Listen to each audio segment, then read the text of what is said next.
Welcome students, class 6 और 7 की गणित वर्कबुक में आज हम इस वीडियो में हल करने वाले हैं आकलन नंबर 8।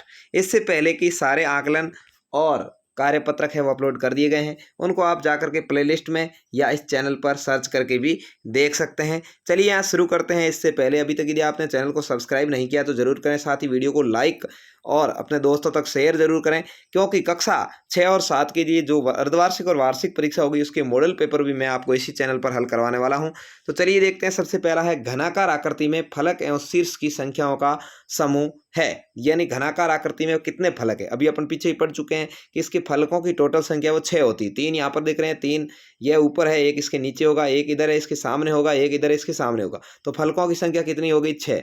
और शीर्षों की संख्या अपन पहले ही पढ़ चुके हैं कि इसमें टोटल कितनी होती है? 8 होती है। देखिए 4 यहाँ पर है और यहाँ पर ये 7 दिख रहे हैं, एक वो नीचे की तरफ नहीं दिख रहा, तो टोटल 8 हो गए। तो 6 और 8 किस में है? सी में है। तो इसके ऊपर आपको राइट कर देना है, अंदर की तरफ इस तरह से राइट करना है, क्योंकि OCR में आपको इसी तरह से राइट करना सिखाया जाता है। दूसरा है आयत में भुजाएं और शीर्षों की संख्याओं का समूह है। आयत में देखिए कितनी भुजाएं हैं, तो आप देख सकते हैं 1 2 3 और 4 भुजाएं, और शीर्ष यानी वही कोने कितने हैं? 1 2 3 और 4 है। तो 4 4 वाले पर आप राइट कर देंगे। तीसरा है निम्नलिखित कोणों में से न्यून कोण कौन सा है? न्यून कोण कौन सा होता है भाई? जो 90 डिग्री से कम हो। 90 डिग्री से क्या है? कम। ठीक है, तो ये देखेंगे पूरा 90 डिग्री ये समकोण है, ये 90 से ज़्यादा है तो ये अधिक कोण है, ये 180 डिग्री है सरल कोण है, तो 90 से कम यही है, यानी न्यून कोण यहाँ पर होगा। इसके ऊपर आप राइट का निशान लगा देंगे। समकोण की माप होती है, समकोण की माप कितनी होती है भाई? 90 डिग्री होती है, तो 90 डिग्री वाले पर आप राइट लगा देंगे। ठीक है, 1 से 89 डिग्री तक का ये न्यून कोण कहलाता है। 91 से 179 यानी 90 से ज़्यादा और 180 से कम ये अधिक कोण कहलाता है। 180 वाला सरल कोण कहलाता है और 90 वाला समकोण है। ठीक है, तो समकोण पर राइट करना है। 5वां क्वेश्चन पूछा है रिक्त स्थानों की पूर्ति कीजिए। वर्ग में भुजाओं की संख्या कितनी होती है भाई? 4 होती है, तो यहाँ 4 लिख देंगे। 6 समान आकार की सतहों से मिलकर बने बंद डिब्बे को क्या कहते हैं? 6 समान आकार का होता है उसको घन कहते हैं। क्या कहते हैं? घन। और आमने सामने का बराबर और 6 सतहों से मिलकर बने उसको कहते हैं घनाभ। तो यह घन पूछा है।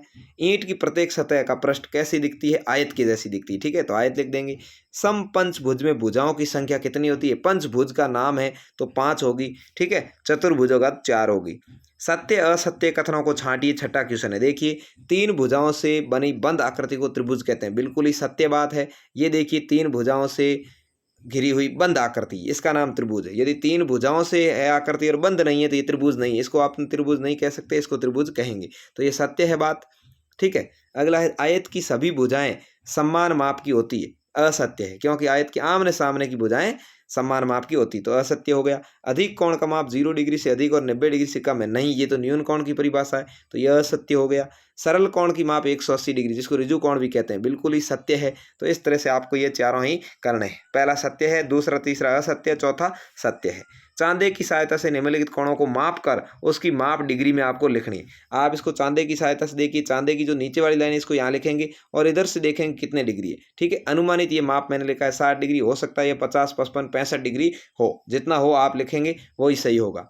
इसका माप है वो मैंने अनुमानित 120 डिग्री लिखा है। आप चांदे से अच्छे से इसको मापेंगे और कितने डिग्री होता वो लिखेंगे। तो इस तरह से ये थी आपके आकलन नंबर 8 का हल। बहुत ही अच्छे से, इससे पहले अपन ने वर्कशीट हल की थी, उसके आधार पर ही पूछा गया था और बहुत अच्छे से आपने इसको हल किया होगा। इसके जो क्वेश्चन है वो परीक्षा में आते हैं, तो आप इसको जरूर अच्छे से हल करें। धन्यवाद। जय हिंद, वंदे मातरम।